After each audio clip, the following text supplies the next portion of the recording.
Ang baterya na. Oo, boss. Ha? Nakakuha mo yung baterya na. Dati luwan ko na. Sa gumatak ti barang mo ka.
Ayan po mga kasaka, so atin pong alamin kung paano po mag-operate yung ating Kubota harvester. Pero bago po yun, balikan po muna natin yung ating old ways kung paano po natin i-harvest yung ating palay.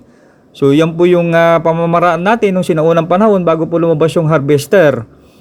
So paano nga ba dati mag-harvest ng ating palay? So kailangan po natin ng manpower o tao na manual na gagapasin yung ating palay gamit po yung kanyang kumpay kung aming tawagin. Tapos pagkagapas niya po ng palay, tinutumpok niya po yung palay. Then yung natumpok niya po ay may separate po ulit na manpower na siya naman po yung magtatali dun sa natumpok na palay ng ating magagapas.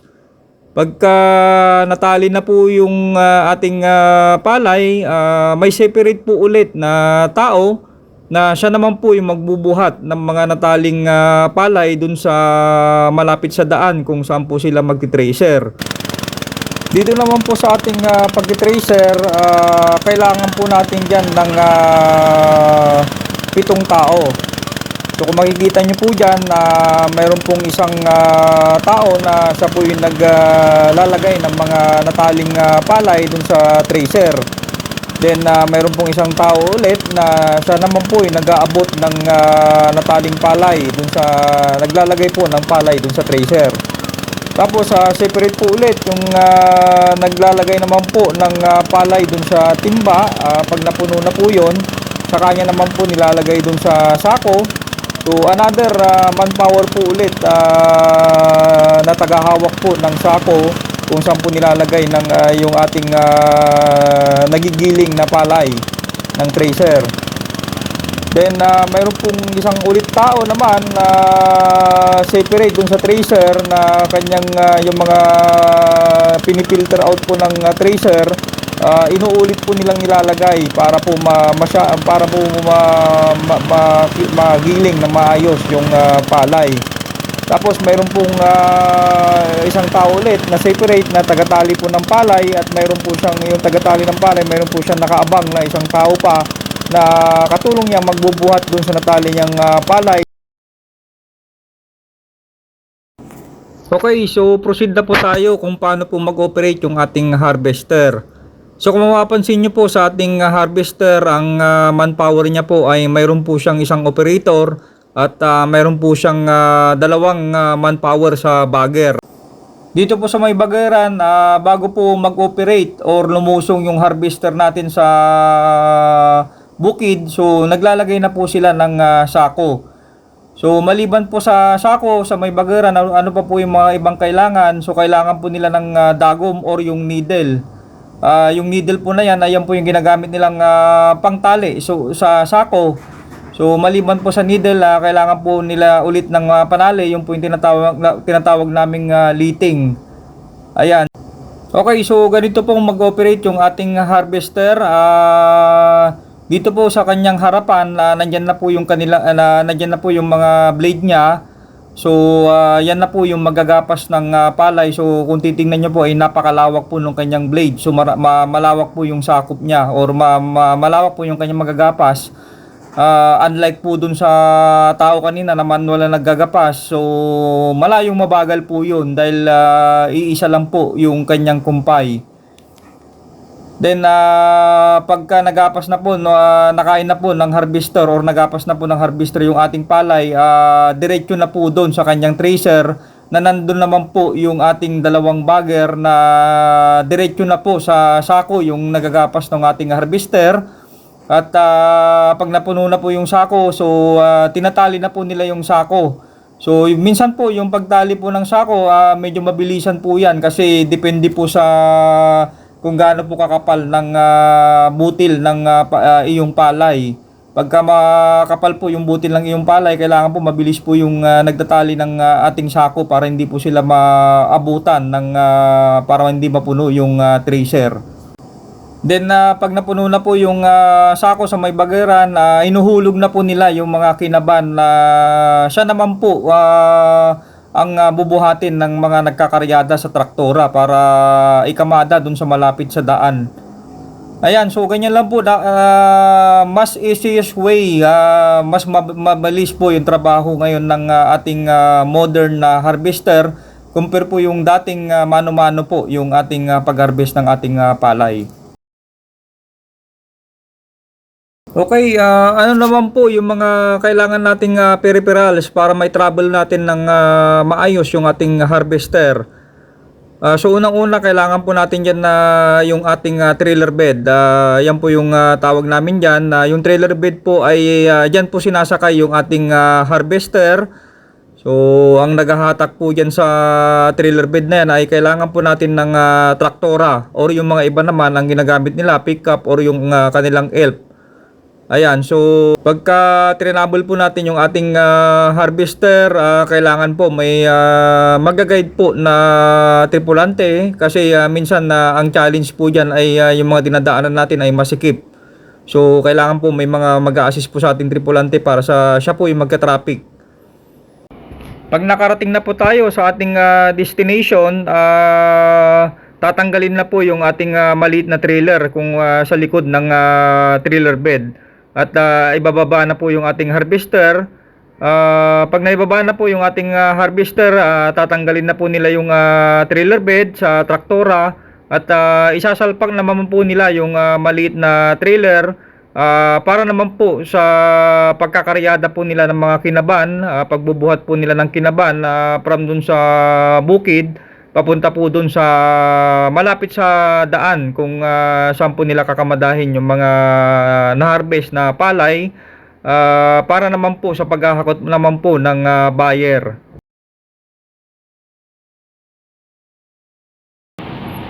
Atin na pong saksihan na kung paano po natin i-harvest yung ating naitanim na palay.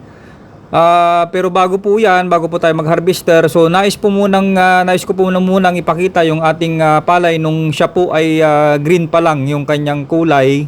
Ayan, so ganito po siya, ganito po kalalaki yung kanyang mga puon or gipi kung aming tawagin. So maganda po yung kanyang paglaki dahil kumapal po yung kanyang puon. Ito po yung aming tanim na raep. Ito naman na po yung kanyang itsura nung nahinog na po yung ating palay.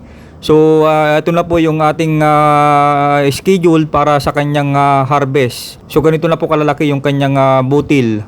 Ayan, so ito po yung ating hybrid longping palay. Okay, so yung isang klase na tanim namin, yung raep, at ito naman po yung pinapakita ko po ngayon. Ito po yung aming dry seeding. So ang dry seeding po, ito po yung tinatawag na sabog tanim. Ayan, so ganito po siya kalalaki nung 9 days po siya. So ngayon po ay ganito na po siya kalaki. So kumapal na po siya. So ganito na rin po yung kanyang itsura nung nagsusuwi na po yung kanyang bunga, or lumalabas na po yung kanyang mga dawa. Nung nahinog naman yung ating dry seeding na tanim or yung sabog tanim, ganito na po yung kanyang itsura. Ayan, so maganda rin po yung kanyang kinalabasan, maganda rin po yung kanyang pagdadawa. May mga na-encounter lang po kaming konting challenges sa aming tanim na palay. So tinamaan po kami ng konting stem borer ang tawag dyan. Ayan, so ang epekto po ng stem borer, pinapatay niya po yung butil or yung bunga ng ating palay. So mahirap po siyang puksain, lalo na kung kapanahunan po nila. So sana po soon magawan po namin ng solusyon kung ano po yung pwede nating i-spray dito. Yan, magandang araw po sa ating lahat. At for today's video, so mag-harvest po tayo ng palay ngayon. Kung matatandaan niyo po yung ating part 1, nag-tractor po tayo ng lupa, nagbungkal po tayo ng lupa. At pinakita po natin kung paano mag-tractor, step by step kung paano po tayo magtanim ng palay. So yung tinanim po natin palay, so ito na po ngayon, i-harvest na po natin. So ang gagawin naman po natin ngayon, instead na magka-tractor po tayo, gagamit po tayo ng harvester. So itong harvester na to, yun po yung gagamitin natin para mag-harvest ng palay. Okay, so ito pong harvester po natin, ito na po yung uso ngayon, yung ginagamit po natin dito sa farm. Kasi at the same time, siya po yung naggagapas ng palay. At dito na rin po, may tinatawag po tayong bagger. So itong bagger, so usually mga 2 tao ang nagbabagger dito. Ayan, nilalagyan po nila ng sako. Yung nagagapas po ng machine na to, so automatic po nilalagay na po nila sa sako. Tapos tinatali na rin po nila. Ayan, so ang gagawin po natin ngayon, i-operate po natin itong harvester. So ipapakita ko po sa inyo kung paano siya gamitin pag-harvest ng palay. Ayan, so dito po gagamit din po tayo ng gear katulad po nung ginawa natin nung nag-tractor po tayo. So of course, hindi po mawawala yung jacket. Para sabi ko nga yung unang vlog natin, para maiwasan po nating umitim. Saka mas crucial po ito kasi yung tractor, init lang po yung kalaban mo doon. Pero dito po, ang kalaban mo po dito, init, saka yung tinatawag naming budo. Yung po yung makate, yung magagaling po sa palay. So lahat po ng, ewan ko kung anong tawag sa Tagalog doon, pero sa Ilocano po budo. Ayun ang tawag namin sa Ilocano. So makati po yun, so kailangan po natin ng gear. Dapat balot na balot po tayo doon para sa ganun ma-prevent po natin yung sinasabi kong budo. Ayan, saka itong maskara. So salamin, saka yung ating mahiwagang sombrero, yan. Ito yung kagapay natin dito sa bukid. Saka yung ating guantes, ito. So yung magiging bagger ko ngayon, ito si Mangyaki. Ayan, halika rito Mangyaki. Ayan, ito yung magiging bagger ko. Siya yung tagalagay ng sako yung ating magagapas. Ayan, so tara na, tingnan natin kung paano tayo maggapas.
Ayan po, lunch time na po namin.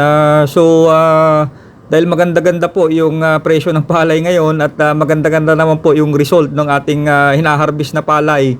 So masarap po ang pananghalian po ng aming grupo ngayon. Kami po ay nagkatay ng kambing. Ayan, so makikita nyo po inihiwan na po ng aking kasamahan yung gagawin naming pinapaitan at kilawin. Ayan po, so pinapakulo na po namin yung aming sabaw. So sila po ay makakahigop po ngayon ng masarap-sarap na pananghalian na genuine na pinapaitang kambing ng Ilocano po. Ayan, so another blessing po for this cropping. So yan po, kaya masarap po yung ulam namin ngayong tanghalian.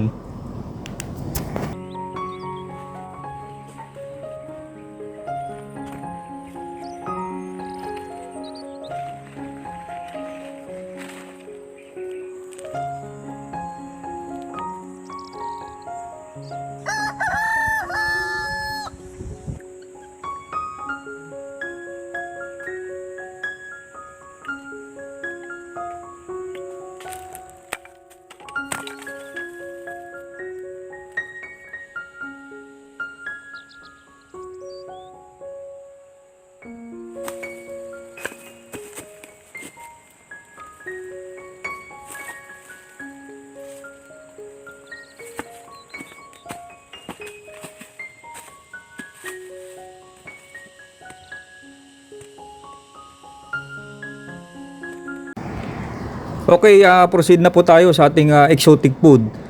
So nung tayo nagtanim ng palay, ang exotic food na ating nahuhuli sa bukid ay ararawan or kamaru.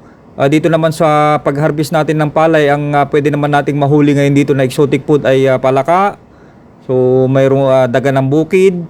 At pag sinuwerte, mayroon ding mga ahas. Kasi yung ahas po ay minsan napupulutan po namin dito sa bukid. So yan po yung mga exotic na pwede natin kainin during harvest ng ating palay. So paano po nila hinuhuli yan? Nahuhuli po nila yan dun sa mga sinusundan po nila yung harvester.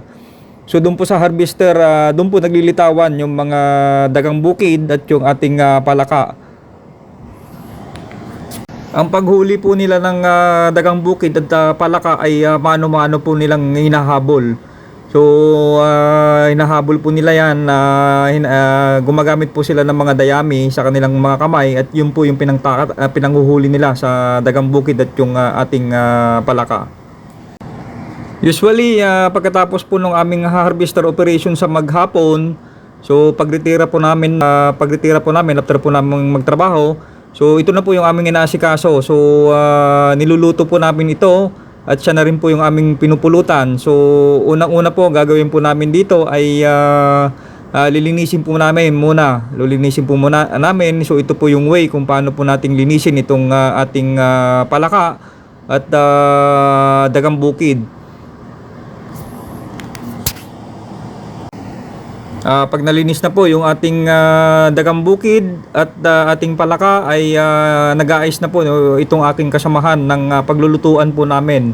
So usually dahil nandito po kami sa bukid, ang way po ng aming pagluluto ay hindi po gasol. Gumagamit po kami ng kahoy. Kasi sa bukid maraming mga kahoy na pwedeng gamitin para makatipid po kami sa gasol. So then pwede na po namin na maghiwa ng rekado ng aming ilulutong exotic food. So usually ang normal lang naman na inihiwa namin pang rekado ay sibuyas at bawang. At usually ang panluluto po namin dito sa ating balakang bukid ay adobo. At ang ating dagang bukid naman ay ipipirito lang po namin yan.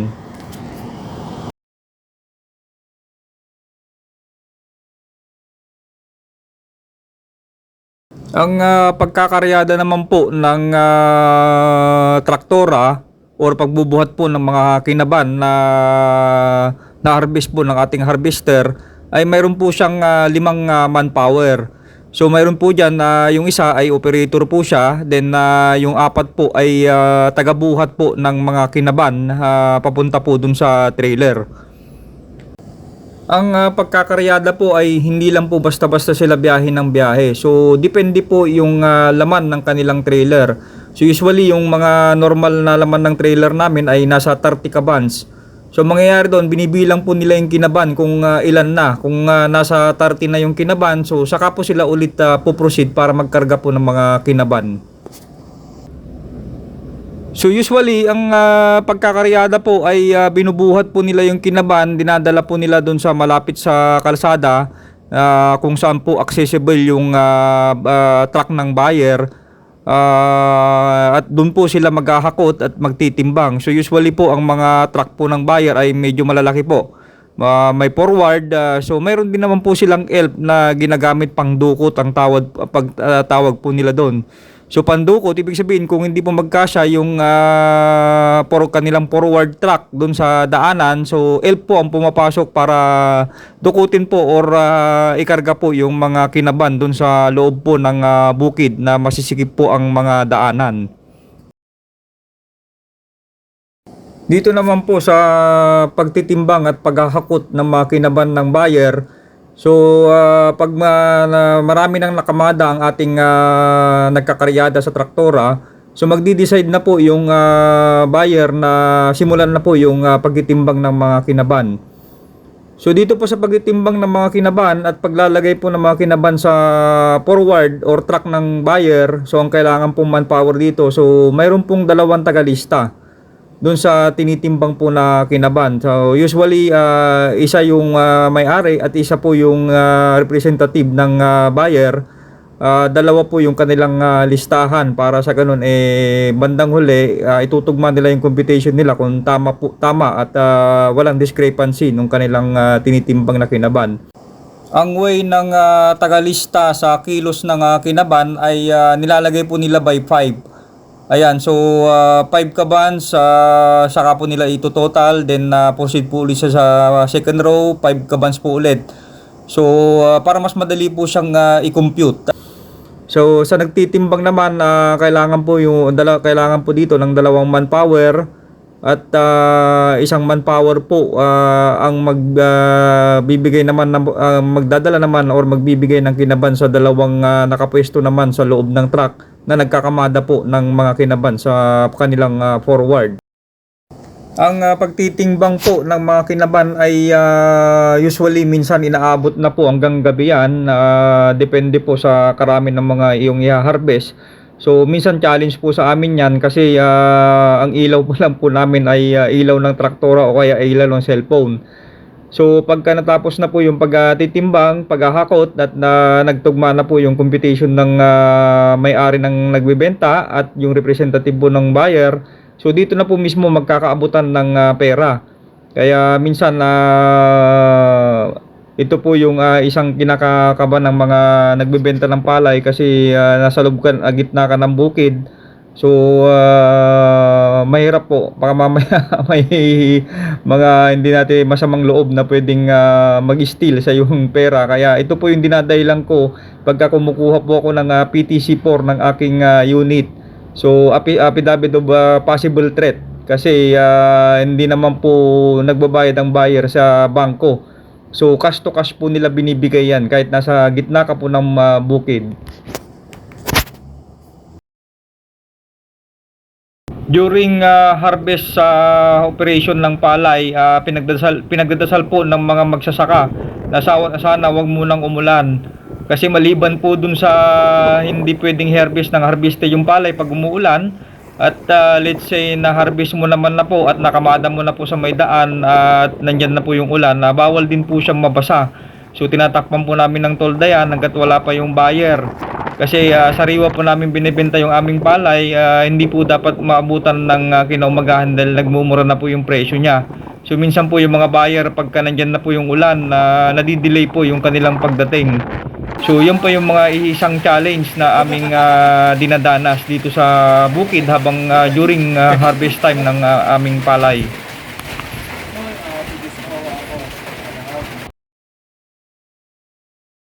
Pag hinabot po yung operation po ng linggo ng pag-harvest po ng palay, so kahit anong mangyari po, wag po nating kalimutang mag-attend dito sa ating church.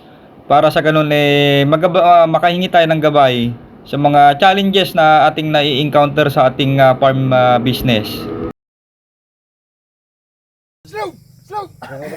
Ay. Ay, datarak jay. Jay.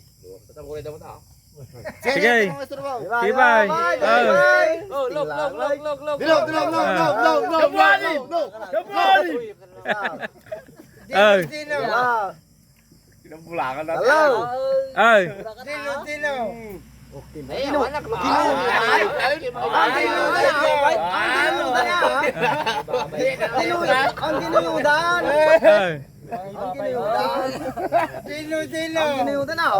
Okay, ready? 1, 2, 3, go! No. Ray. No. Go.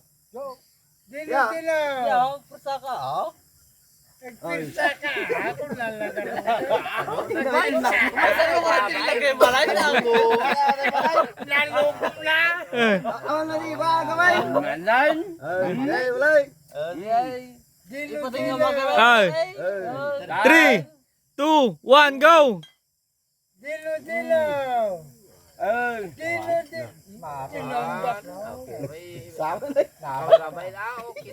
Ay, babay ko. Hindi pupunta ka ba? Balingan ka ba? Sige. Ay.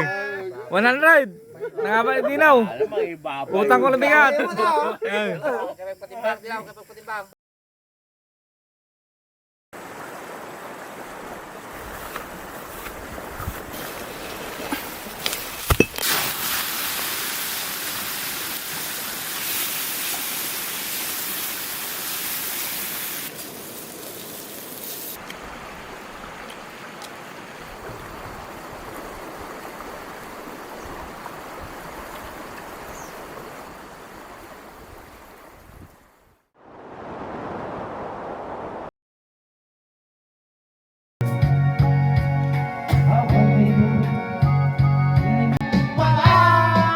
Ay, boy. Ah! Woo! Woo!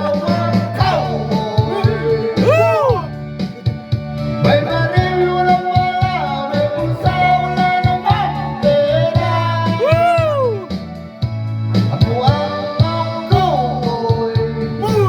Woo!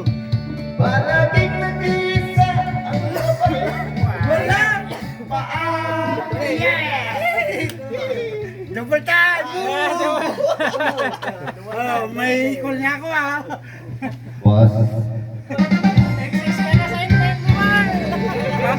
Mamaya, kantayin natin si Tawing happy birthday. May video okay naman yan, happy birthday. Oh, yan.